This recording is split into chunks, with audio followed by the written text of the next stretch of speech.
No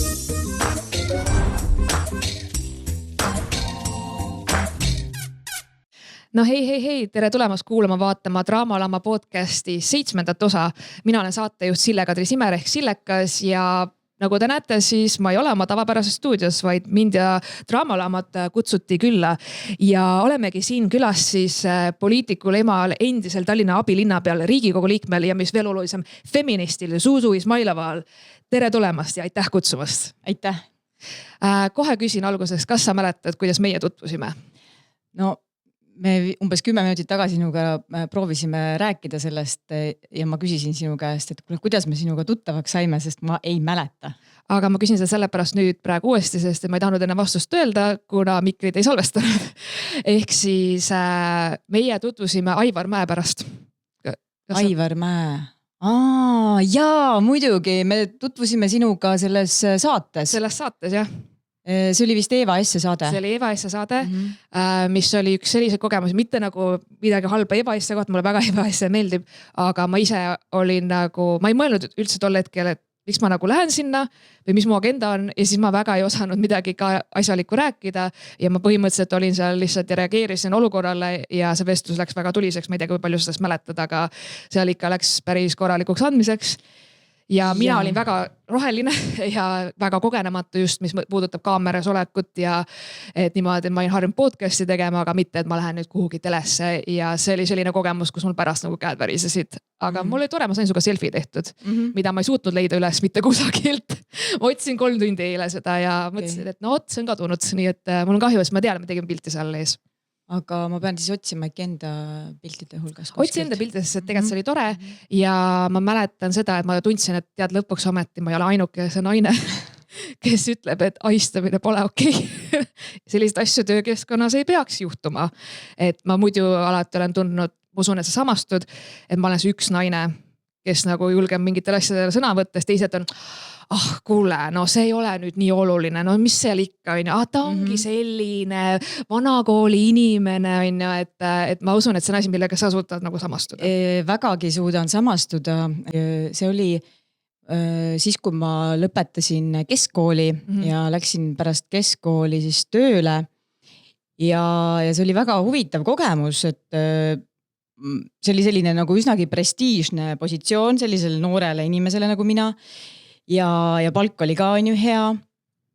Ja siis mingi hetk, kui ma olin seal kollektiivis ja seal oli selline nagu album, siis nende ühismingite sündmuste album, selline fotoalbum on ju. Ja siis ma vaatasin seda albumit ja ühel fotol on siis niimoodi, et see minu kolleeg, see naine on nagu seisab keskel ja 2 meeskolleegi on kõrval ja mõlemad nagu siis on käed on tema ümber ja niimoodi käed on rindade all niimoodi. Ja siis ma vaatasin nagu mõtlesin, ohoh. Ja siis ja sellist suhtumist nagu oli pärast seal kollektiivis nagu veel näha ja kui hakkasid need suvepäevad tulema, siis ma nagu ka keeldusin, et ma ei soovi seal osaleda on ju teadagi, sest ma juba sain aru, et mis seal nagu hakkab tulema ja loomulikult siis, kuna ma nagu ei sobitunud sinna kollektiivi, siis oli vaja minust sealt lahti saada. Aga nagu nendel läks selles mõttes nagu kehvasti, kuna mina pidasin tööõiguse juristiga nõu ühe Eesti kõige kõvemaga muide ja tema soovitas mul siis mida teha ja nendel tüüpidel ei õnnestunud mind niimoodi nagu minema pühkida ja ma sain õigus jäi mulle ja neil tuli lihtsalt oma pisarad ära pühkida ja eluga edasi minna. See on jah nii kummaline, et just mida ma olen kuulnud, mida on räägitud, need lood, mis on saadetud ka eelnevalt Dissident podcasti, on ka seotud sellega, et ma vältisin mingit selliseid tööväliseid üritusi, jõulupidus, ma teadsin, see pruugitakse alkoholi, ma tean, et see Toivo on seal ja ma tean nagu, kuidas ta käitub ja et ma pigem ei lähe siis, et ma tegelikult tahaks sinna meeskonna üritusele minna, aga ma kaitsen ennast naisena, et ma lihtsalt ei lähe, sest et hiljem, kui seal midagi juhtub, siis jälle mina olen süüdi või kuidagi vaadatakse, et umbes, aga tegelikult sulle meeldib see tähelepanu ju, mõtle ise, et sa peaksid võtma komplimendina seda üldse, et keegi tahab su rindu käppida, on ja, et see nagu halloo, ei. Ja ma ei tea, kuidas sa nüüd siin üle 10 aasta hiljem, kuidas tunned, et kas olukord on nagu paremaks läinud selles vaates või sa ei oska kommenteerida või ole või kuidas? ikka oskan kommenteerida selles mõttes, et mul praegu lihtsalt tuli ka selle konkreetse juhtumi puhul meelde, et ma rääkisin selle naisega ka ja ta oli pereinimene, tal olid lapsed ja abikaasa ja siis ma küsisin ta käest, et kuidas see sinu jaoks okei on. Ja siis ta ütles, et aga need on ju nii süütud käed. jah, aga nüüd, mis see on tõesti 10 aastat, vist on isegi rohkem, ma arvan ikkagi möödas, sellepärast, et mu vanem poeg on juba 16 ja selles mõttes on, sellest on nagu rohkem möödas. Aga minu arust on ikkagi et olukord on muutunud ja mulle nagu, mis meeldib, on see, et minu arust on hästi palju ka mehi, kes ütlevad seda välja, et see ei ole okei. See on nagu... See on väga tervendav, väga tore kuulda, sest muidu kui sa oledki see üks naine nii-öelda vihane feminist kusagil nurgas või näpuga näitamas ja oled moraalipolitsei, siis tihtipeale nagu okei, nagu see häirib ju sind, aga teisi ei häiri on ja siis ma nagu aga kas sa oled, mina olen väga häälekas ja väga süke, teada ja tuntud sõnakas naine, aga kõik ei ole ja tihti ongi, et inimesed nagu kannatavad ära ja lähevadki koju ja lihtsalt ongi, kuidas on. Näiteks, kui ma töötasin baaris, ma olin mingi 22-aastane. Ma pidasin vastu vist umbes 4 kuud. Ma töötasin vanalinnas ühes baaris ja vahetused olid ka 2 öösel ja nii edasi, kus inimesed joovad alkoholi nädalavahetus. Ja ma lahkusin töölt lihtsalt sellepärast, et mul oli nii kopp ees, et meeskliendid mind ahistasid. Nagu ma mõtlen nagu mitte lihtsalt, et mingid pilgud või sõnad, vaid sõna otses mõttes vahel minu tagumikku katsuti või sääri silitati või siis ühe korra reaalselt ma oleksin peaaegu ühte meesterahvast löönud, kuna ta võttis üle laua mu käe, suudles seda. Siis ma tõmbasin oma käe ära ja ma hakkasin juba, siis ma olin ma olen tööl, aga ma olin juba selline, et kuidas sa julged minu kätt suudelda, nagu ilastas selle peale, sest rõve oli. Siis ta mingi, tahad tibi või ei taha umbes. Ja siis ma ütlesin, tead, mis see ei ole nüüd see teenus, mida ma siin pakun, saad aru, et ma olen baaridamm või teenindaja, aga ma ei pea oma tippi välja teenima mingite muude asjadega. Ja ma mäletan tol hetkel ma olin suhtes ja iga kord mul mees palus, et ma läheks töölt ära, sest just ta väsinud sellest, ma tulen koju öösel ja ma püha viha täis, ma vihkan kõiki mehi. Ja siis ma elan tema peal välja sellest, ma ei saanud nagu tööle, ei võtnud keegi mitte tõsiselt ja kõik ütlesid ka, ära pane tähele, nad on purjus, mehed ongi sellised, kõik olid siuksed, et pisendasid ja mina olin püha viha täis ja vihkasin seda tööd ja ütlesin, et ma pidasin ühe suve vastu, ütlesin, et kõik ei, ma ei saa, sest mind käpitakse, et see ei ole okei. Aga kõik olid nagu, et ei, aga siin sinus, Sille, et harju ära. No võt, minul oli selles samas kollektiivis oli nagu teistpidi, et seal üks siis minust kõrgemal positsioonil üks osakonna juht, tema näpistas mind tagumikust, et ma liikusin sealt, meil oli seal kontoris oli siuke trepp ja ma läksin trepist üles, et ta tuli minu tagant ja siis näpistas mind ja tookord ma ütlesin talle, et kui sa seda veel teed siis sa kahetsed ja ta pärast tegi ja siis ta pidigi kahetsema ja selle kolleegi puhul oli nagu ka see veel huvitav, et tema enda abikaasa oli sellel ajal just sünnitanud talle lapse ja need kommentaarid, mida ta oma naise kohta seal rääkis kõigi kuuldes, see oli nagu ülirõve, et aga ta kahetses, kuidas seda siis? No selles mõttes, et mina ei andnud, nad üritasidki ju minust lahti saada, aga lõpuks nad pidid ikkagi mulle kõik asjad tasuma nagu rahas ja selles mõttes, et mina ei ole kunagi varjanud selle inimese nime. Et toona ka ma ütlesin selle täiesti rahulikult välja, et inimesed peaksid lihtsalt eemale hoidma sellistest tüüpidest. Ja tavaliselt, kui nendest asjadest rääkida, siis alati on keegi kommentaariumid, kes ütleb, aga naised ahistavad ka.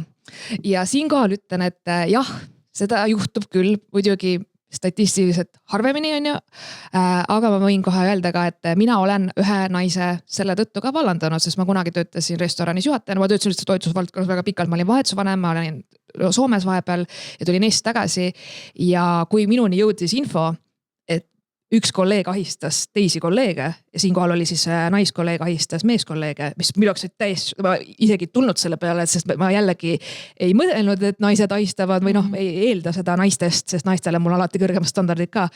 Aga see juhtus ja kui see minuni jõudis, siis mul oli kohe vestlus, kohe uurisin detaile, kohe tahtsin kõik ära kaardistada ja et oligi šokk, ei tahtnud alguses üldse uskuda, mõtlesin, et aga kuna üks meeskolleeg lahkus selle ahistava käitumise pärast, siis siin ei olnud midagi eitada, siin ei olnud ja pärast need vabandused, mis sealt tulid, mis asja, ma olen naine, ma ei saa ahistada umbes või nendele noortele meestele meeldibki, siis ma ei sa oled 53-aastane naine, vaevalt, et sellele 20-aastase tüübile meeldivad sinu sellised remargid ja et sa väljaspool tööaega Facebookis saadad väga nilbeid sõnumeid ja ma nägin neid sõnumeid ja mul oli konkreetselt, et aga sa saatsid talle selle, lõid külge, käisid vaatamas garderoobis, kuidas ta riideid vahetab. Millest me räägime wow. Ja muidugi see oli mina number 1 vaenlane, halb ülemus, halb juht, et vallandasin ja sain siuksed sõimukirjad, isegi aasta hiljem veel see naine kirjutas mulle Facebookis, lõpuks blokkisin ta ära, kirjutas mulle, kuidas ma olen mingi värdjas ja et ühesõnaga, et ma liialdasin, võtsin asju kontekstist välja, et tegelikult neile meestele meeldis see ja kõik täiesti ma olingi nagu, kas sa oled see ei ole normaalne inimene, see ei ole okei. Et ta ei saanudki lõpuks aru, ta mingi, miks sa räägi minuga nagu kriminaal, ma mingi, et see on väga tõsine asi, mida sa teed, nagu sa käid inimestel järgi ja sa ahistad neid, see ei ole okei. Ja see on nagu mälestus, mis on mulle süüdinud. Kas eile pealtnägijad juhtusid vaatama või? Kahjuks küll, jah. Vaata need samad tüübid on ju, kes siis ka neid asju seal toime panid teiste inimestega. Vaata, kuidas nemad õigustasid või nagu üritasid siis näidata või kuidas nad ütlesid, et see kõik ei ole midagi hullu, et nad ju ise olid siin vabatahtlikult, et nad oleksid saanud ära minna. Kõik need argumendid, nii-öelda argumendid on ju, et need ju ka näitasid, et tegelikult nad ei saa üldse aru, mis on nende vastutus, et kuidas nemad siis selliste vanemate ja inimestena selles konkreetses olukorras, kuidas nooremad tulid tegelikult ju nendele nagu vaatasid neile alt üles ja olid nende mõju väljas, et nad ei saanud üldse aru sellest, et nemad tegelikult vastutasid selle olukorra eest. Sa nägid, et nad on samal positsioonil, et nad nägid, et nad on sõbrad või võib-olla kolleegid, mis iganes, et aga nad ei näinud seda, et kuidagi ülemus alluv või õpetaja-õpilane suhe ja siin on veel, nad väitsid, et tegemist on laimukampaania tühistamisega kõik see, et need märksõnad on sellised väga-väga tuttavad asjad, nagu seda on enne ka olnud, et kui kellegi kohta midagi tuleb. Ja aga samas nad ju nentisid seal ka, et nad on neid asju teinud. Lihtsalt need põhjendused ütlesid, et aga nad ei olnud ju vastu, et siis järelikult on okei. Nad minu hinnangul ka pisendasid. Ja, absoluutselt. Palju seda kõike. Et see on ütleme niimoodi, et siuke ahistamine, see ei küsigi kellegi suguorientatsiooni, mis iganes on, et neid asju juhtub. See on ikka šokeeriv minu jaoks, ikka on uskumatu. Ma olin täiesti, ma olen suht magamata olnud läbi selle pärast, et ma ei oodanud midagi sellist. Aga ma arvan, et praegu see saade täna ei ole see, kus me sellest räägime, et mul on liiga värsked emotsioonid võib-olla, et teine kord, aga ahistamine asi, mida absoluutselt feministina ma võtan väga-väga tõsiselt ja mina olen ka selles suhtes alati ohvrite poolt.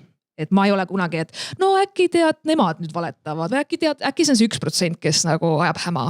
Et minu kogemus, isiklik kogemus annab mulle ikkagi ka selle platvormi, et mitte minna kunagi ohvrit kuidagi pisendama või tema kannatusi kuidagi vähem tähtsatena näitama ja kindlasti ka lapsevanemana ma tunnen, et mul on nagu see vastutus nendel teemadel rääkida ja sellistele olukordadele tähelepanu kindlasti juhtida.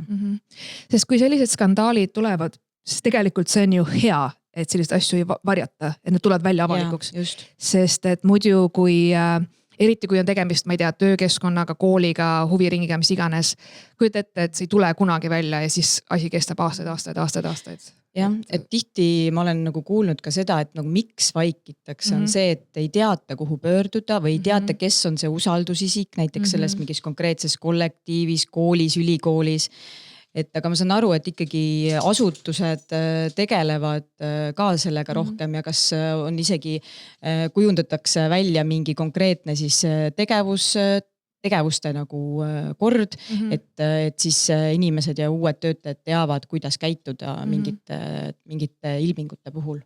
Ma ise ei ole õnneks, välja arvatud see nüüd paari kogemus, mis mul oli, on ju, et ei ole nagu kokku puutunud mingisuguse seksuaalse ahistamisega, küll aga olen ma kokku puutunud töökiusuga kolleegide poolt ja ma väga mõistan seda hirmu, et aga kuhu ma siis lähen või kõik on ju omavahel sõbrad ja kõik teavad või kui ma lähen räägin, siis kõik teavad, et see olin mina, sest ju mind kiusatakse ja siis olen mina see must lammas ja see paha ja mis siis, kui äkki see ülemus või näiteks see personalijuht on äkki nende poolt või nende sõber või siin on kõik, vaata, eriti kui väike asutus või väike kollektiiv, väike koht on, siis on suht raske ka seda kuidagi varjata või ja siis ongi, et mis ma nüüd siis teen, kas ma tahan jälle uuesti üle elada seda rääkida, jah, mul on need olukorrad, need pean kõik täpselt detailselt ju kirja panema, rääkima ära, mis juhtus on ja tõestama ka või ma pigem siis lähen ära. Sest et ma lihtsalt tunnen, et ma ei taha olla siin, kus nagu mind kiusatakse, et see ongi, et aga see häbi ja see, et eriti kui on näiteks inimene kiusab sind, kes on kuidagi kõrgemal positsioonil ja siis sa kardad, aga mis siis, kui ma ei saagi pärast tööle või mis siis, kui see valdkond nüüd see uks on mulle suletud või kõik jällegi tunnevad, Eesti on väikegi, tunnevad üksteist, et pigem jah, et ma saan nagu sellest loogikast aru, ma pigem oleks vait. Et aga vaikimisel on hind. Ja see on ka üks asi, millest siin just märtsikuus olen oma podcastis ka rääkinud, et kuna märtsikuu on, mina nimetan seda naistekuuks juba, et siin on naiste nädal küll, aga on ka naistekuu, et nendest teemadest nagu tuleb rääkida, aga mitte ainult naistest, vaid ka üldse igasugustest vähemustest. Kui taustal on mingid vahvad helid, siis tegelikult meil on siin üks väike superstar ka imearmas kutsak. Tipsu, ma ei tea, mis ta seal praegu teeb, aga ma kuulsin, et ta norsatas. Ta on juba nii siukses varuses, et tal on need lõunauinakud, et kui vana ta on sul? Oi. Ta on mingi 9, ma arvan, ta nuuskis lihtsalt ringi, ta läks mingi tolm ninna praegu. Okei. No ma ei tea, kas ta kaadrisse jääb, aga tore. Praegu vist ei jää. No mul ei ole päris lemmikloom, mul on mängu lemmikloom, aga sul on päris, et sinu oma käitub, ma arvan, rahulikumalt kordades. No tegelikult ta tantsib päris hästi ja näitasin enne sulle, kuidas ta siin tantsib, aga jah, et saan kontrollida mängulooma paremini tõesti. Et aga kuna tegelikult mul sellest jällegi sellest ahistamist teemast võibki jääda rääkima, aga kuna me oleme ikkagi sotsiaaldemokraatide kontoris, siis ma pean küsima, et mis tundeid mõtteid tekitas Kris Kärneri sõnavõtt, et sotsid tuleks panna sina äärde ja pumppüssiga maha lasta. Mis on sinu, ma tean, et sa oled ka kommenteerinud seda, aga räägime sellest. No mind isiklikult nagu tema need sõnad, ma ei teadnud üldse seda inimest ju, tema kohta mitte midagi varem ja ma olen nagu nüüd hiljem, ta on ju neid sõnavõtte siin veel on ju teinud, mis on nagu ka meediasse jõudnud. Et mul on väga kurb meel, et meil on sellised inimesed, on nagu näha, et midagi on puudu elus olnud, et kuidagi või ma ei tea, ühesõnaga. Aga mis mind võib-olla nagu kõige rohkem selle asja puhul hämmastas oli see, et kuidas see erakond, milles ta on, Isamaa erakond, mis on täna populaarsuselt esimene erakond Eestis, kuidas nemad ei reageerinud sellele ja kuidas nad ütlesid, et nii ongi okei põhimõtteliselt. Et nagu normaliseerisid seda. Ma saan aru, et ta vist praegu enam ei ole erakonna liige lõpuks või? Et viimaste uudistega ma ei ole kursis, on ju.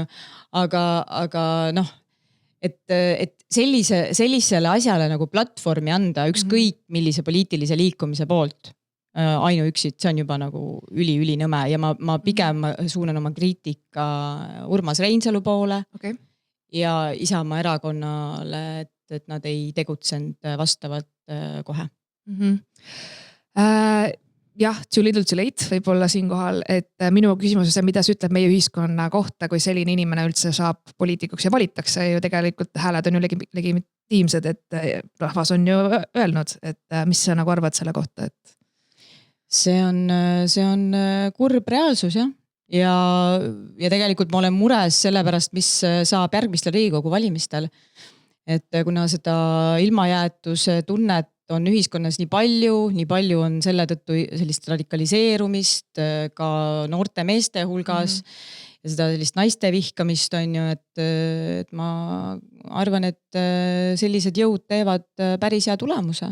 Ja seda enam, et need, kes on liberaalsed, need nagu ka ei suuda omavahel koostööd teha, et ma pean silmas praegu siis valitsuserakondi, kes tegelikult ei pööra tähelepanu ühiskonna kitsaskohtadele ja see toimetulek, inimeste toimetulek ja hakkamasaamine on väga, väga kriitiline praegu. Ja selle pinnalt nagu, kui valitsus teeb otsuseid, mis nagu seda õiglustunnet veelgi rohkem riivab, siis see annabki pinnast sellele radikaliseerumisele. Et praegu peaks väga, väga tegelema sellega, et proovima inimesi rohkem kokku tuua, aga mulle tundub, et Reformierakond nagu nad ei näe seda, mis tegelikult toimub Eestis. Võib-olla nad näevad, aga ongi see, et kas sa tahad olla see, kes nagu seda adresseerib või võtab mingi... No vaata, nad ju tegelikult väärtustest nad nagu räägivad, et see on olnudki nende kampaania juba mitu kuud, et nad räägivad väärtustest, et kui oluline on ju, et kui olulised on väärtused, et rääkisid ka seal Riigikogu ees, rääkisid naiste vastase vägivalla vastu võitlemisest, aga tegusid ei ole. Ja. Et kõik seadused, mis edendavad naiste õigusi, mis suurendavad võrdsust Eestis, et kõik need on pausil. Ja noh, selles mõttes siis on ju vähe kasu sellest, et kui sa räägid väärtustest, aga tegudes seda kuidagi ei näita. No minu jaoks on jah, nagu Eestis alati olnud nii-öelda ebaseksikat teemad. Üks oli kindlasti abieluvõrdsus, millega oli ka tehti nagu lõpuks ära, aga see kuidagi hullult venis ja siis mul tundus, et ongi rohelised olid ainukesed vahepeal suht, kes olid nagu, et halloo, et jaa, muidugi toetame, teised mingi ei taha rääkida. No see tegelikult oli konkreetselt niimoodi, et vaata siis oligi EKREIKE valitsus. Ja. Konkreetselt on ju ja Helmed hakkasid ju seda LGBT vastast viha õhutama igasuguste viisidega ja siis tuli see petitsioon. Sest mu abikaasa vanaisa ütles, et issand jumal, et tal on nii kõrini nendest, et inimesed, täiskasvanud inimesed abiellugu kellega nad tahavad. Et tal oli EKRE-sest kõrini või? Jaa, seda nagu üle 80 aastane mees on ju ütleb. Ja siis ma nagu tundsin, sain sellest inspiratsiooni ja ma tegin selle petitsiooni ära ja see nagu tõmbas teemale nii palju tähelepanu ja ma arvan, et tagantjärgi EKRE-le selles mõttes aitäh, et tänu nendele tegelikult me saime abieluvõrdsuse. Et see viis nagu selle pöördepunktini. Just, et üks asi, mis on veel nagu olnud nii-öelda kaua laual minu hinnangul, ma ei tea, kui kursis sa oled nagu hate crime, ehk sellised vihakuriteod, mis on ka suunatud vähemuste või eriti just LGBT kogukonna vastu. Et ka siinkohal just hiljuti lugesin, kuidas transnaine sai Mustamäel peksa. Ma lugesin seda ka ja see oli täiesti õudne, et ma nagu imestasin, kui vapper see inimene on, et ta mingi roomas verisena kuskil bussipeatuses, läks veel teise bussipeatusesse, et äkki seal on turvalisem ja kõik see lugu. Et ja see on täiesti kohutav ja seda viha on väga-väga palju ja seda sotsiaalmeedias nagu sa näed seda ja see jõuab nagu reaalsusesse ka. Mida ma enda sotsiaalmeedia põhjal olen näinud, on ka see, et kui on midagi väga polariseeruvat või on mingi nii-öelda draamaskandaal, mis iganes, mis on hästi üks tugematel emotsioonidel, siis see väga lendab ja algoritm väga-väga soosib seda ja mul nagu on, vaatan mingi kust järsku nii palju mingid vaatamise klikke asju tuleb. Et aga kui ma räägin nii-öelda mingil ebaseksikal teemal või et just, et teate, on olemas transnoorte tugigrupp või mingid ägedad asju, projektid või mis toimub, siis nagu väga kuidagi ei lähe või lenda, et seda ka minu meelest sotsiaalmeedia väga soosibki just sellist nagu vastandumist, meie versus nemad, see versus see, et mis on ka hästi ohtlik ju tegelikult. Ja tegelikult on ju praegu ju ka niimoodi, et ma proovisin just, ma ei mäleta, kas see oli Instagram või mingi muu sotsiaalmeedia platvorm, kus ma proovisin raporteerida mingit sellist asja ja seal enam ei olnud isegi seda kategooriat. Et vaata varem, kui oli mingi kategooria, siis seal öeldi, et nagu, et tuli vastus, et et nagu sorry, et sulle see ei meeldinud, on ju, aga see ei läinud meie mingite põhimõtete vastu, on ju, siis nüüd isegi enam pole seda. No ma olen ka seda täheldanud, et ma olen näiteks raporteerinud TikTokis, kus on tõesti olnud mingi laseme peded maha või no mingi siuksed sõnavõtud või asjad. Ja siis seal on ka, et nad kas ei saa eesti keelest aru või nad keegi või ai on vahel või ma ei tea. Lihtsalt sa olen saanud mingit täiesti copy-paste, mingi suvalised pläust vastused, ei lähe kogukonna reeglid vastu, ma mingi ta ütles seda sõna, noh eesti keeles küll, aga okei. Ja ei tuvastatud rikkumist. Jah, et seal võib küll olla ai, aga noh, see ei vabanda, et platvormid peavad vastutama ikkagi selle eest, mis seal toimub. Et päris nagu pöörane ja ma ka, kui minu arust, siin on jällegi see koht, et okei, kellegi peksmine ei ole niikuinii aktsepteeritav normaalne, et see peaks ikkagi karistatav olema. Jah, aga kui seal on see mõõde juures, et ta konkreetselt läks transnaise juurde nüüd või ükskõik kelle, et see on ju nagu sihilik, teadlik, tahtlik, et ta oli võõras inimene, aga ta lihtsalt teeb seda vihakuritegu konkreetse grupi vastu tegelikult. See on ju palju tõsisema kaaluga minu hinnangul, et see peaks olema eraldi ja nagu tõsisemad karistused selle eest. Ja mida see lugu minu arust jällegi meelde tuletas, oli see, et kuidas need inimesed, kes peaksid nagu siis aitama, on ju, konkreetselt seal siis olid minu arust olid politseitöötajad ja vist ka kiirabi, et kuidas nad andsid nagu mingid hinnanguid enda selle kui nad sinna kohale jõudsid, et see ei ole ka kindlasti okei. Ja mida on tegelikult ka nende struktuuride juhid ise ka tunnistanud, et tegelikult inimesed, kes töötavad sellistes valdkondades, no ka kohtunikud on ju, et nad peavad olema palju teadlikumad nendes küsimustes ja ei saa minna niimoodi lõdvarandmega ja lihtsalt öelda, ma ei tea, mida sülg suhu toob. Ma olen nõus, et ikkagi miks minu jaoks, ma ei ole väga palju näiteks Kärnerist rääkinud, aga Treitsi postitasin, kohe hüpati turja, et see on nali ja bla, sama vana tekst, nagu ikka nad alati ütlevad, et ma olen liiga lumehelbek, liiga tundlik, mis ma solvun või see on nali, mida iganes. Ja siis ma ütlesin, et okei, see on nali nii kauaks, kuni keegi tänaval kõnnib, vaatab mind, mina, kes ma olen suht siuke ekstra välimusega, paistan tihti silma, inimesed tihti vaatavad mind lihtsalt, sest ma kannan mingit erkroosad mantli või ma ei ole siuke keskmine, kuigi ma näen välja nagu keskmine Eesti naine, siis ma mingeid asju kannan, mis võivad nagu viidata, et ma olen LGBT kogukonnas või mis iganes. Keegi vaatab mind, ahah, raudselt on sots või et ma tegelikult ei ole sotsiaaldemokraat, ma ei olegi üheski erakonnas, aga ta võib lihtsalt eeldada, järeldada midagi minu välimusest ja selle võib olla päris tõsine tagajärg, sest näiteks see oli nüüd 2021 Pride, kus ma olin ka lipu värvides on ju, olin pannud paruka pähe, värvis paruka ripsmed, kõik full make ja glam ja tähistasin Pride'i, läksin Pride'i ürituselt natuke eemale, kus olid noored, kampnoori ja mulle üks noormeest tuli kallalest, et ta arvas, et ma olen transnaine. Ja, et lihtsalt ma alguses saanud aru, mis ta mul probleem on, ta karjus mu peale pederast ja mida iganes ma lihtsalt ei tee välja, aga ta tuli mulle nagu näkku ja hakkas seal mingi tõsis nagu füüsiliselt hakkas mind tõukama ja ma olin lihtsalt nagu mõtlesin, et mis asja, aga ma ei mõelnud sellele kontekstile, et ma olen nii ekstra kuidagi nii üle võlli, Pride on, ma olen lipuga. Mis sa tegid siis, mis siis sai? Mõtlesin kontsagiga, ütlesin, et ma panen sulle sellega vastu nagu, et hakkasin nagu, ma lihtsalt nagu kohe kaitsemehhanism, aga hakkasin nutma ka ja olin nagu üli endast väljas, et mis asjast sõbrad tulid, umbes ütlesid, et mine ära ja mingi, et umbes nagu mina oleks probleem, ütlesin, tema lükkas minu peale, seal oli hull draama, inimesed kõik karjusid ühesõnaga ja aga lõpuks ma lihtsalt otsustasin, et targem on eemaldada ennast sellest olukorrast, sest kui ma päriselt nüüd kontsaga pähe lööks sellele noorele tüübile, ma arvan, ta oli võib-olla 18-9, no ta oli väga noor. Ta oli sinust noorem? Ta oli minust noorem, ma olin 30.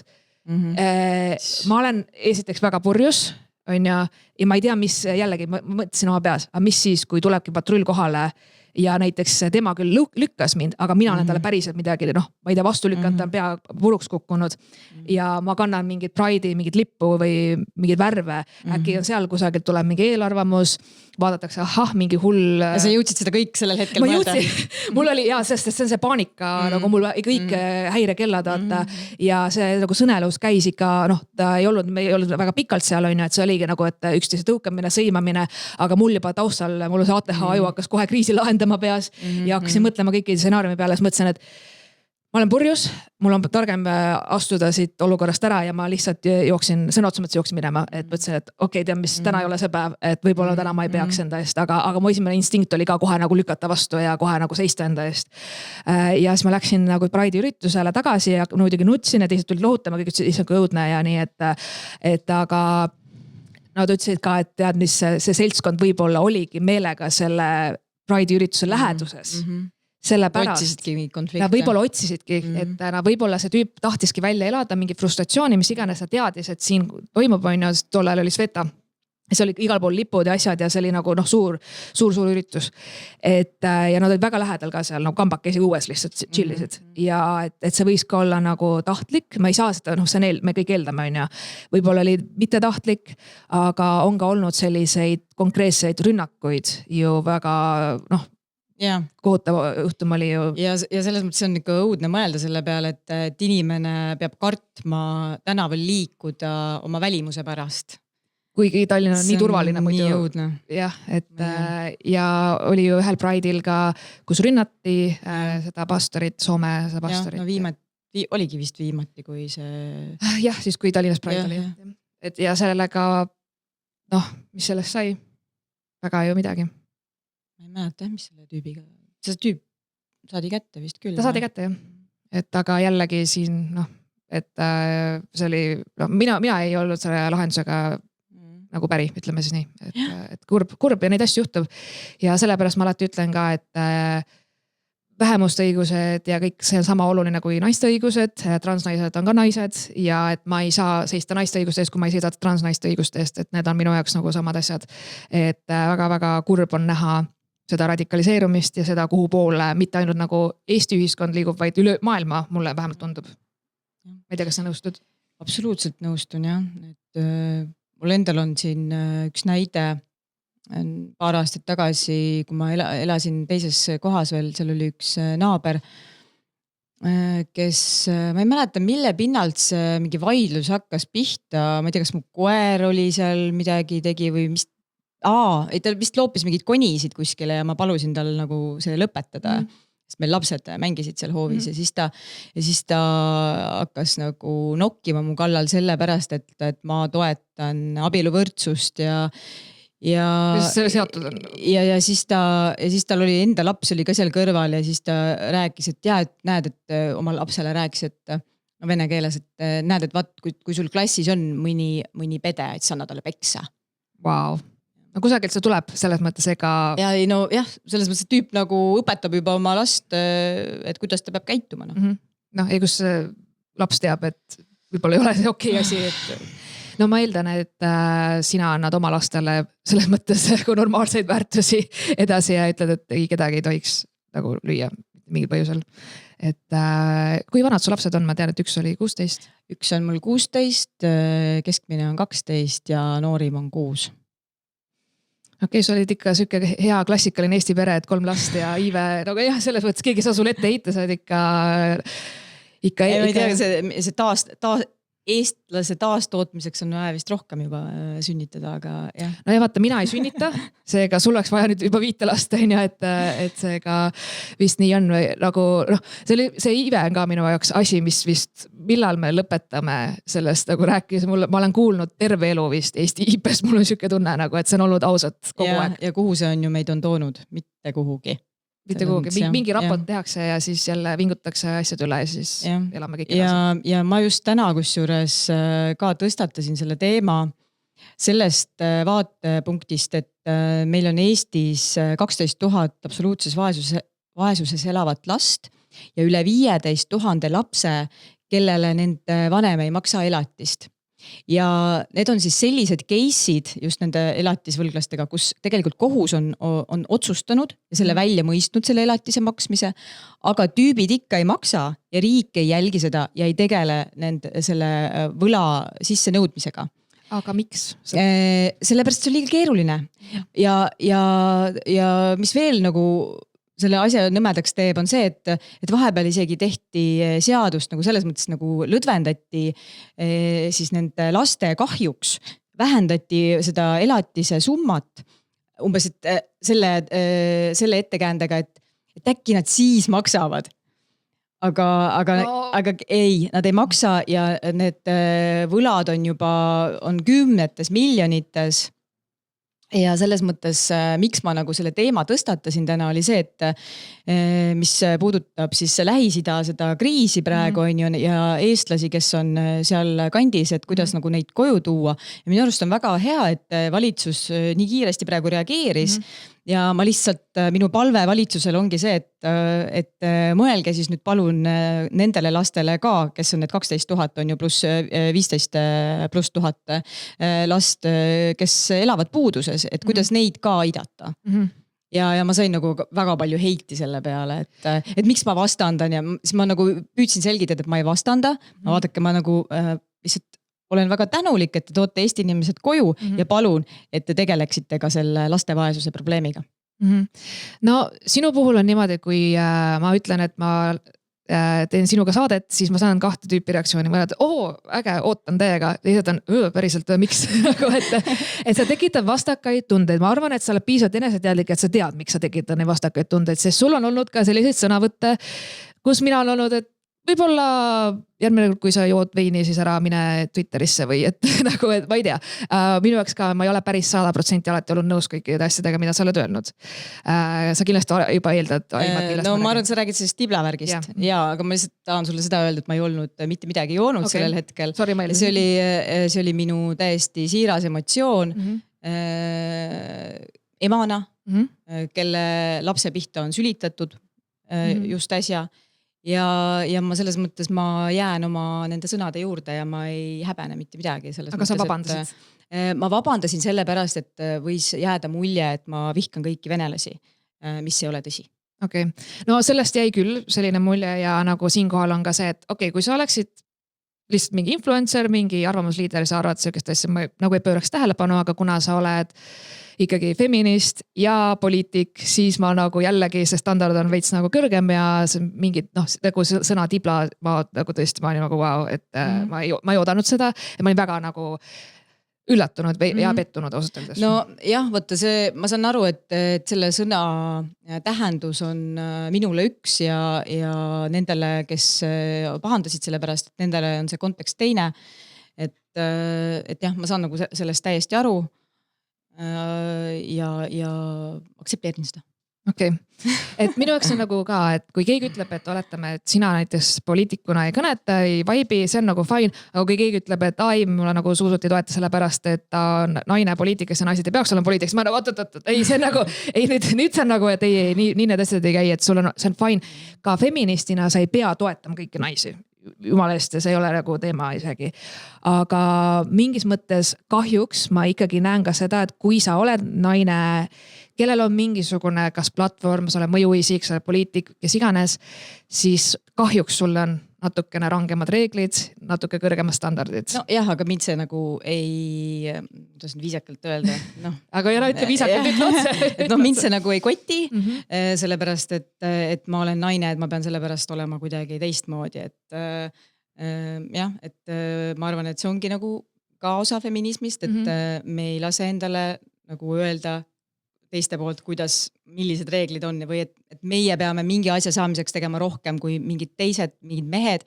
Et ma sellega ei nõustu, aga näiteks mul on endal ka kogemus Riigikogust, kus siis Riigikogu puldis, kõnepuldis oli üks naine, kes on täna ka minister. Ja kuidas siis üks väga austatud Eesti poliitik, kes istus sellel hetkel minu kõrval. Oi, sa räägid juba Eesti poliitik. Juba teab, kellest sa räägid, see uriseb.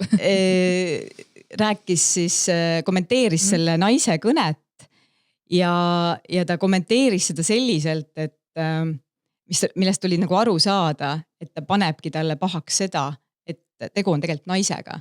Et see naine rääkis, käitus selliselt, põhimõtteliselt nagu, ütleme nagu Urmas Reinsalu või midagi sellist on ju, et ajas igast jama seal on ju, oli, ma ütleks, et nõme on ju, aga kui seal oleks olnud Urmas Reinsalu, siis sellel mehele poleks mitte midagi olnud. Ja siis ma küll vaatasin, et sellised topeltstandardid. Ongi, aga see ongi, sest et tead, vahel on ka, ma ütlen ausalt, ma hoian mingites asjades ennast väga tagasi, sest et kui mul on olnud mingi draama või skandaal ja ma tahaks nagu nii halvasti öelda. Ja siis ma tean, et siis ma jään ise lolliks, sest kui ma lähen selle inimese tasemele, kes on nagu öelnud minu kohta, no ikka väga pekkis, nagu väga haiged asju. Ja kui ma nüüd lähen sinna tasandile, siis ongi see, et näed, aga Sille pole ka parem, ta ei suuda väärikaks jääda, ta ei suuda rahulikuks jääda. Siis ma mingi, miks ma peaks rahulikuks jääma, kui inimesed nagu ässitavad teisi minu vastu, ütlevad mulle pederast ja midagi, miks ma pean rahulikuks jääma, see ei ole normaalne ju, et nad niimoodi ütlevad. Aga on ju, tunnetuse küsimus, et kui ma arvan, et on kordi, kus ongi okei öelda, mida sa mõtled ja võib-olla seda saab öelda kuidagi paremini. Et ma arvan, et kõike ei pea alati enda sees kandma ja mõnikord on okei välja öelda ja mõnikord on isegi vaja. Sest näiteks konkreetsel sellel puhul ka, mis minul oli, siis ma sain ülipalju kirju inimestelt, kes nagu suutsid ennast, kes samastasid mind selle olukorraga. Või tähendab ennast selles olukorras. No minu jaoks ongi kommunikatsiooni inimesena, et on ju, võib-olla olen alati vist natuke üle mõtle või mul on see eriala tase. Ei, see on okei. Et see on okei, sa väljendad, et juhtus selline asi, nii edasi. Aga kui nagu sa ei pea andma hinnangut tervele rahvusgrupile või see ei olnudki on ju minu eesmärk, et sealt, aga ma saan aru, kuidas see mulje võis jääda. Et ma ütlesin, et see ei ole lihtne intervjuu. Ei, minu jaoks on praegu väga okei. No siis ma võtan raskemad küsimused. Ei, need kõige raskemad küsimused jäävad Patreoni siiski. Aga jaa, et nagu ma juba alguses siin rääkisin, me juba mitu aastat tagasi tutvusime ja tänu ühele mehele, see on naljakas, kuidas ma feministiga tutvun tänu meestele, et kuidagi lihtsalt nii on. Et ma olen ka vahel väga tänulik nii EKRE-le, konservatiiv, uued uudised, kõik, et see on fantastiline, ma olen nii ägedad inimesi leinud, et uued uudised räägid kellestki, kes see on Google'dan, lahe. Ja sina kutsusid ju mind poliitikasse 2021 KOV valimistel roheliste nimekirja ja kuna ma tolle ajal õppisin siis politoloogiat magistris, mõtlesin, et tead, miks mitte.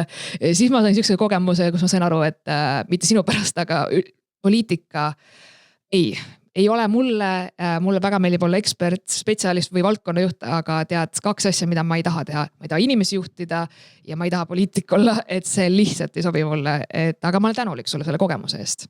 Võtta heaks. Ma ei tea, kui palju sa mäletad sellest. Ma mäletan, jah. Ma ei tea, miks te mul nägu nii palju pidid tuunima nendel plakatidel piltidel, ma olin väga ära, ma vaatasin, et oi, mind tehti ikka kõvasti nooremaks, et ma võiksin et see oli väga huvitav, aga mu sõbrad naerisid, et vau, Sille, et käis botoxit süsti, ma ütlesin, et ei, see oli pildid olid ära tuunitud, aga ma sain selle nii-öelda kunagi oli Savisaare, vaata see Photoshop, kust nagu kõik kortsud olid ära tuunitud, et sa näed, et Savisaare efekt siis siiani. Ma vaatan neid pilte. Ma näitan sulle neid pilte, tegelikult tore, mul on siiani need alles ja ma vahel vaatan. Mäletan, sul oli vist mingi roosa müts peas või? Must oli, ma olin nii cringe hipi inimene, ma olin musta baretiga. Siis erkroosad huuled. Erkroosa tuuled täpselt nii. Seda ma mäletan. Aga tore kogemus lihtsalt see, et sa nagu uskus minusse, ma saan hakkama poliitilises debatis. Ma ei saanud. Ei saanud või? Ei saanud, see oli nii halb. Aga ma olin väga aitäh, et ma sain kogemuse. Ma arvan, inimesed hindavad ennast ikka, enda suhtes oleks ikka kriitilisemad. Ei, jällegi ma ei teadnud, mida see endast kujutab, sest et üks asi on vaadata sükest debatti kusagilt televaatajana või kus iganes. Aga päriselt olla seal, nagu sul oli, kui sa olid ainuke naine linnapea kandidaat ja kõik teised olid mehed ja siis kõik rääkis sinust üle. Ja siis sa mingi, kas ma nagu saaks korraks, hallo, ma olen ka siin. Et mul oli täpselt sama tunne, mitte sellepärast ma oleks ainuke naine olnud, aga kuna ma olin nii-öelda ebapopulaarse erakonna esindaja, ehk siis rohelised, siis kõik oli mingi, rohelised on ka siin, vaata nagu ma mingi, vabandust, mis suhtumine nüüd see on. Et ma ei olnud sellega arvestanud ja minust sõideti räigelt üle ja ma olin ka süke viisakas, et tahaks nagu sõna või millal minu kord, kas see moderaator ei peaks mulle andma sõna. Ja siis mul lõpuks olin ka, ma tahtsin nagu, ja ma olin hästi konkreetne lühike vastus, teised olid mingi, aga või nagu, okei. Ja selles mõttes on, ma arvan, sul õigus, et poliitikas viisakusega või ainult viisakusega kaugele ilmselt ei jõua, sellepärast, et jah, sinust sõidetaksegi üle. seda enam, kui sa oled mingi naine, sa oled mingi roheliste teemade eestkõneleja või noh, mis iganes on ju, et sa ei ole mingi siniste silmadega sihuke suuremat kasvu mees on ju, kes käratab ja lööb rusikaga lauale. Talle meeldib, meestest räägime, meespoliitik kohe. Et selles mõttes jah, et naistel ongi kindlasti väga palju keerulisem poliitikas olla üldse. Ja eriti, kui sa oled näiteks, no sul on näiteks tugev empaatiavõime, siis võib-olla nagu elad neid teemasid rohkem läbi, aga no sellega õpib nagu toime tulema. Oled sa selle 10+ aasta jooksul siis õppinud?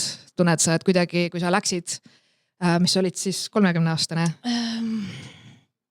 Mis oli 2015, jah. Et no jah, selles mõttes vaata, kui palju jama praegu toimub ja see kõik mõjutab mind, aga ma pean kuidagi ennast kaitsma ka selle eest, et see mind nagu lihtsalt ära ei tapaks, sest noh, seda negatiivset ja väga palju kannatusi on, ükskõik on ju, kuhu sa ei vaata, igal pool on mingi jama, on ju, et selles mõttes on keeruline.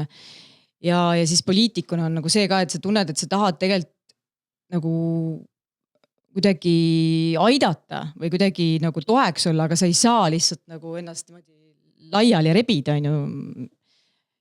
No kuigi me tutvusime 2021 ja siis kutsusid mind poliitikas, siis loomulikult olin ma sinu tegemistega varem kursis, sest et sa olid Tallinnas abilinnapea ja ma ise olen ka Tallinnas elanud enamik oma elust. Ja mul oli hästi hea meel ja selles mõttes nagu olid mulle positiivne eeskuju. Ja ma lõpuks nägin ühte naist poliitikas, kes rääkis täpselt neid samu asju, mida ma olen alati mõelnud ja tundnud, eriti mis puudutab keskkonda, et meil võiks olla rohkem rohelusparke, parem nii ligipääsetavus, ei ole vaja ummikut kaotamiseks rohkem autoteid juurde teha ja nii edasi. Aga siis iga kord, kui sellel teemal sõna võtsid, vähemalt mulle ei mulje meedias, siis sulle nagu kohe hüppati turja, veits sükke suusu versus autoinimesed, siin teised ja kõik olid mingi ei. Sa ei tea, millest sa räägid, päris nii ei ole ja et me teame umbes, kuidas ummikuid vähendada ja meil on ikkagi vaja seda projekti. Jah, et ma arvan jah, et sul on õigus, et sellel hetkel või sellel ajal oligi niimoodi, sest noh, nähti seda kuidagi äärmuslusena, et sa tahad sellist puhtamat linnakeskkonda, aga õnneks nüüd on sotsiaaldemokraadid ja tegelikult ka Reformierakond vähemalt siin Tallinnas võtnud seda liikuvuse teemat tõsiselt ja noh, tegelikult kui vaadata sotse, siis see ongi nagu nende teema nüüd on ju. Ja aina enamad inimesed saavad aru, et vähem autosid tähendab tegelikult paremat ühistransporti, puhtamat õhku, paremat tervist ja kõiki neid hüvesid ja isegi raha jääb rohkem alles. Et selles mõttes on mul hea meel, et rohelistena me suutsime mõjutada teisi erakondi õiges suunas. Paljud toovad positiivse asjana, et Tallinnas on tasuta ühistransport elanikele, aga mina olen alati just seda meelt olnud, et ma olen nõus pigem maksma, kui see on nagu parem ja kvaliteetsem ja sest et mina ei ole rahul ühistranspordiga, et minul autot ei ole ja ma ise elan Põhja-Tallinnas on ja tegelikult ma arvan, et mul ei peaks olema autot, sest ma vahel vaatan neid kastiautosid Kalamajas ja mõtlen, nagu milleks põllule lähed või miks nagu, et aga neil on vaja perel 2 autot ja sellepärast ongi seal kõik autosid paksult täis, kõik pargitud ja ruumi ei ole. Ja loomulikult see lumekoristus on ometi teeme, eks ole. Et ma olen nagu selles suhtes, ma loodan tulevikus ikkagi see ühistransport ka nagu paraneb, need ühendused ja kõik see, et ma olen väga seda meelt, et meil oleks rohkem nagu tramme, rongiga hea meelega sõidan, et just seda suunda, aga see on kuidagi nii juurdunud see arusaam, et auto peab olema, sa oled ikka õige täiskasvanud inimene, kui sul on load, sul on auto nagu, et sa ei saa olla inimene ilma autota. Vot mina elan ka Põhja-Tallinnas ja minul on teine tunne, et need inimesed, kes seal elavad, nemad pigem nagu saavad aru sellest, et miks on vähem autosid linnas parem. Aga kui vaadata seda poliitilist võimu, mis meil praegu Tallinnas on, siis nemad on tõepoolest toonud selle diskussiooni tagasi ja pööravadki tagasi neid projekte, nagu need trammiteede teema on ju. Ja kas või see piirkiiruste siis tagasi tõstmine, kuigi me saime väga head tulemused sellest, et on näha, et väiksemad piirkiirused tähendavad väiksemaid siis nii-öelda õnnetusi liikluses, ja vigastusi. Et aga sellest hoolimata nad on need tagasi tõstnud siin ja tekitavad sellega minu arust ka kohalikes inimestes pahameelt. Mul on väga konkreetne põhjus ka, miks ma olen juba üsna noorest saadik olnud sellist ütleme siis rohelise poliitika või mitte rohelise erakonna, aga rohelise poliitika usku. Ma ei tea, kas ma olen sulle kunagi rääkinud, et üks keskerakondlane mu sugulane ja minu vanaisa. Ja ma tean, sa oled rääkinud. Sa tead, kes on? Väga prominentne. Võt, olen temaga päriselus kohtunud, väga meeldiv. Meesterahvas ja tegelikult on tore ja sõbra, mul ei ole temaga mitte mingit beefi ja ei ole mingit draamat. Ja ma saan temaga, olen suguvõsa kokkutulekut näinud ja rääkinud ja kõik on tore. Minu vanaisa, lahkunud vanaisa, tema oli väga Savisaare usku, Keskerakond Savisaar ja ta reaalselt, nagu kui ma sain siis 18 oli mingi, et kui valimised tulevad sille, et sa ikka valid ikka oma suulast, ma mingi ei. Ta oli, kuidas sa pead olema mingi, ta oli nagu pahane, mul oli tülikodus, mõtlesin, aga miks ma peaks valima Keskerakond, nagu ma ei taha ma sugulast valida nagu mis asja, et ma ei pooldanud seda tolle esimest korda valimistel ma valisin Reformi kusjuures. Et siis kui ma läksin politoloogiat õppima ja sellest on väga palju ajast möödas, aga ma nagu ka ei saanud aru, miks ta oli nagu nii, täiesti nagu usku, täiesti see oli nagu mingi kultus, mingi isiku kultus lausa, ta rääkis kodus seda tekst nagu mingi parteipoliitikat mulle peast või nagu mõtlesin ka, et mis propaganda see nagu on. See on huvitav, sest minu vanaisa on umbes samasugune ja ta on ka nagu elupõline keskerakondlane, et väga huvitav. Ja mul oli kohe, kuna vanaisa oli keskerakondlane, tekkis nagu see vastasseis, et mina ei taha või nagu, ma ei tea, kas ma tahan vastanduda, aga ma ei tahtnud nagu temaga ka nõustuda või ma tundsin, et see on nii ajast ja arust, need arusaamad, sest minu vanaisa oli selline, kes nagu reaalselt, kuigi ta ei olnud mingisuguse erivajaduse, liiklusvajadusega, ta sõitis igal pool autoga, ta sõitis nagu autoga 20 meetrit üle tee või 100 meetrit poodi, et ta ei läinud ilma autota, mitte kuhugi, auto oli A ja O ja tal oli väga palju terviseprobleeme hilisemas elus, sest et ta ei liikunud. Sõnatus mõttes ta küll pärast hakkas mingit trenni tegema, et ta pidi nagu regulaarselt ikkagi käima siis jalutamas ja tegi kepikõndi ja midagi sellist. Aga ma ütlesin ka, et kui sa ei sõidaks liftiga ja kui sa oleks autos ja kui sa istuks kogu aeg, siis sul tegelikult oleks vaja ekstra veel minna välja jalutama. Sest kui sa lihtsalt käiksid jalapoes, käiksid jala apteegis. Ei, mis mingi, et ei, aga ta oli nagu, tema ei saanud sellest nagu loogikast aru, et ma olin nagu, sa istud terve päeva nagu laua taga või diivanil vaatad telekat, istud autos ja siis sa lähed ekstra jalutama. See kõlab nii tüüpilisena, et kuidas noorem põlvkond üritab oma mingi ema või vanaisa või vanaema on ju kuidagi ümber kasvatada, see on suht lootsetu. Ei, seda ei, ma ei õnnestunud seda teha, aga ma olingi lõpuks, ma olin, jah. Okei, et ma siis vaikimisi ütlesin. Aktsepteerid tema valikuid. Jah, ta oli, kes ta oli, ega mis ma 70 aastast nagu vana tõesti ei hakka ümber muutma, et ja. Aga kui ma võin kommenteerida veel seda ühistranspordi teemat, siis ma selles mõttes ma nõustun sinuga, et ja üldse vist päris paljud inimesed on nõus maksma, kui nad saaksid paremat teenust. Aga Tallinnas me olemegi praegu jõudnud nagu sellise tüüpilise olukorrani, et kui sa vaata midagi teed nagu tasuta, siis seda on väga raske tagasi võtta. Ja eriti veel olukorras, kus sul tegelikult ei ole paremaid alternatiive pakkuda, sest näiteks kui sa praegu teeksid selle sammu ja võtaksid selle tasuta ühistranspordi ära, siis ühistranspordi kasutamine langeks veelgi. Ma saan sellest aru ja see ongi hästi raske nagu otsus, et ühest küljest ma ju toetangi seda, et on ju igasuguseid perekondasid, kellel ongi tõesti, neil ei olegi võimalik näiteks muud moodi liikuda ja et on vaja tööle saada kooli, mis iganes ja see on nagu suur asi tegelikult ja ma mäletan krooni ajal ma küll maksin ühistranspordi eest, see ei olnud väike summa. Kui ma elasin Soomes, ma maksin kuus mingi üle 100 euro juba väga mingi 10 aastat tagasi ja ma olin ka, et issand, Soomes on ühistransport nii kallis. Aga see oli hea ja ma harjusin sellega ära, metrood, asjad, kõik on ja et sa ei mõtlegi selle peale, sul oleks taksod või autod või ööbussid, kõik asjad. See on nii oluline, et on hea ühistransport. Just, ja siis tuled Tallinna ja mõtled, et jaa, see on tasuta, aga tead, kui palju mul seda on olnud, et ma pean ikka takso tellima. Sest, et, ma tean. Ma ei taha hiljaks jääda ja mul ei ole lihtsalt võimalik sinna saada normaalsete ühenduste või normaalsed graafikud, nagu lihtsalt ei saa ja see on nii absurdne koht, ebanormaalne, ma pean nagu võtma takso, aga ma võtan. Jah, sellest on tõesti kahju, et ja ma ise loodan ja annan ka endast parima, et Tallinna ühistranspordisüsteemi kiiremini paremaks saada, aga noh, ma ei tea, ilmselt me peame nüüd järgmiste valimisteni ootama sellega. Tõenäoliselt küll ja rattateedest ma ei hakka üldse rääkima, see oli lihtsalt, ma peaks tegema eraldi podcasti sellest, sest ma sõidan rattaga ise palju ja noh, nüüd eriti kui lumi ära sulab, siis ma ikka julgen nagu sõita ka rohkem, et aga sellest ma üldse ei taha, ma lähen nii närvi, siis ma lähen väga kurjaks. Ärme täna lähe sinna, liiga kuum kartul. Vot, aga lõpetuseks nagu Draamalama podcastis on kohale, siis mulle meeldib otsida saatekülaliste kohta huvitavaid kommentaare internetist. Ja sa juba võid ka eeldada, mis sealt tuleb. Ma ei tea, kas sul oled kommentaare? Tead aina vähem, sest et ausalt öeldes mind ei koti, mida mingid võõrad inimesed minust arvavad.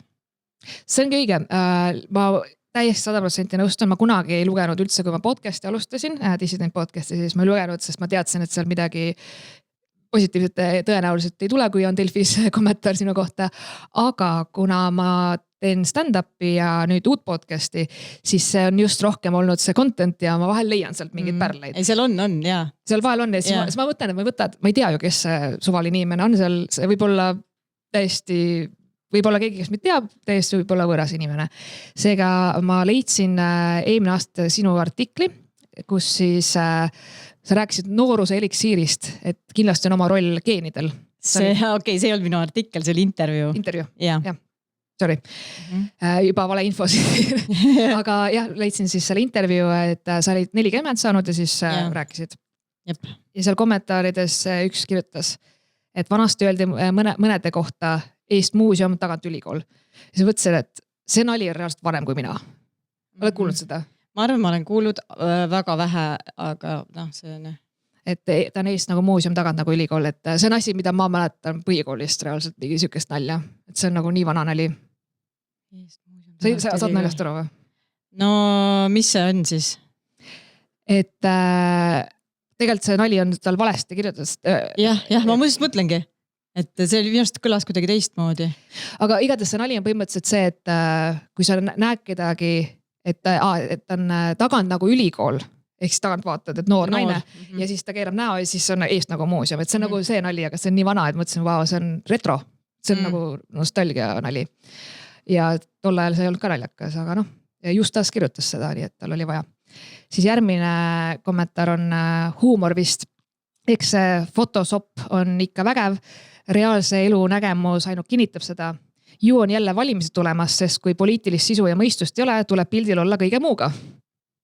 Siuke klassikaline kommentaar minu arust, et ma ei tea, suht lamp.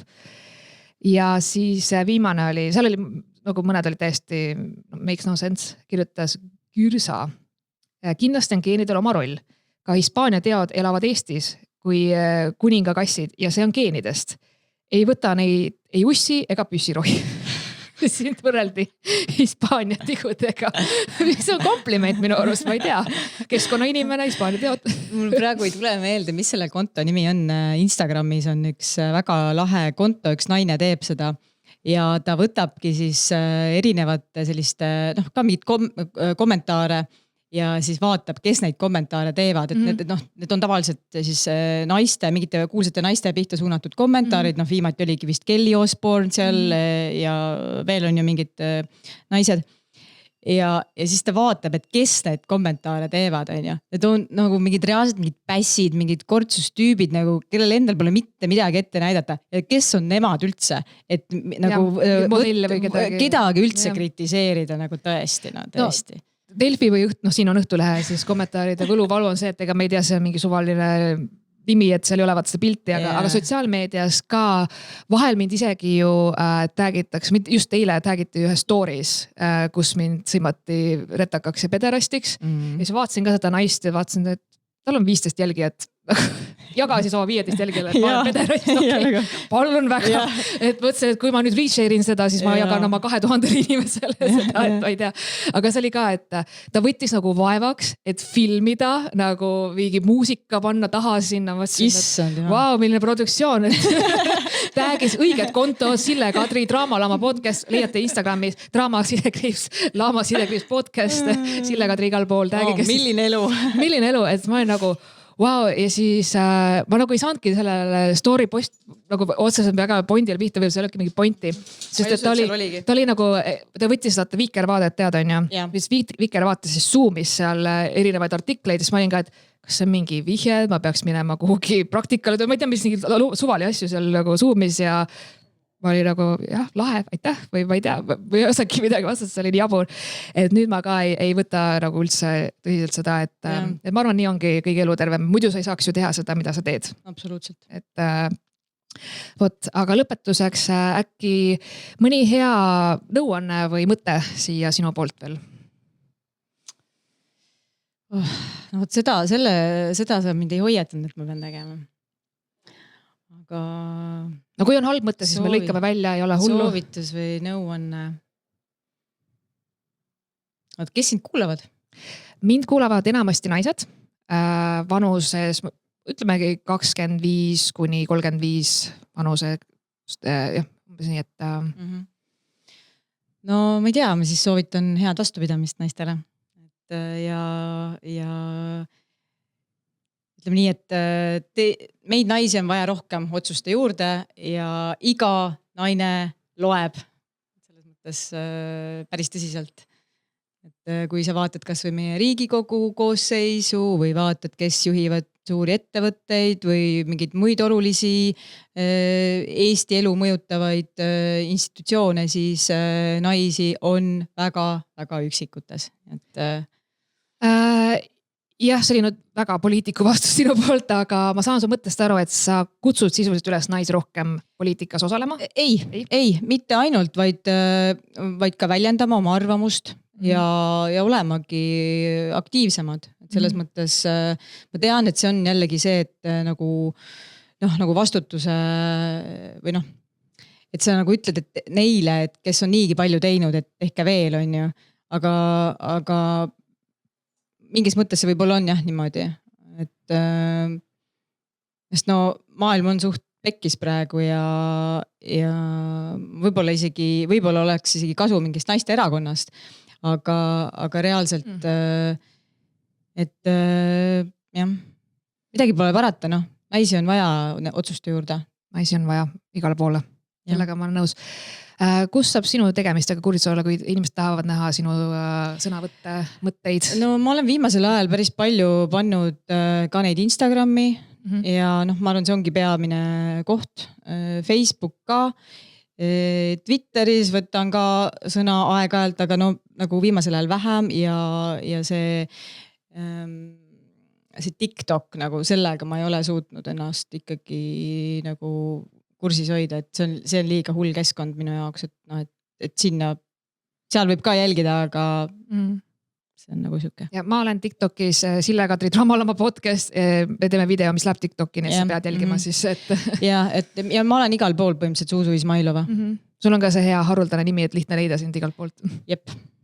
Võt.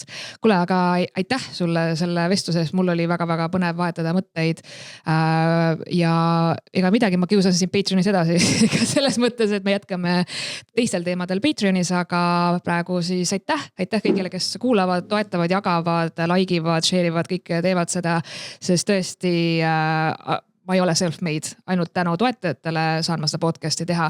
Seega aitäh järgmise korrani ja olge tublid, pidage vastu. Aitäh ja jõudu. Okei.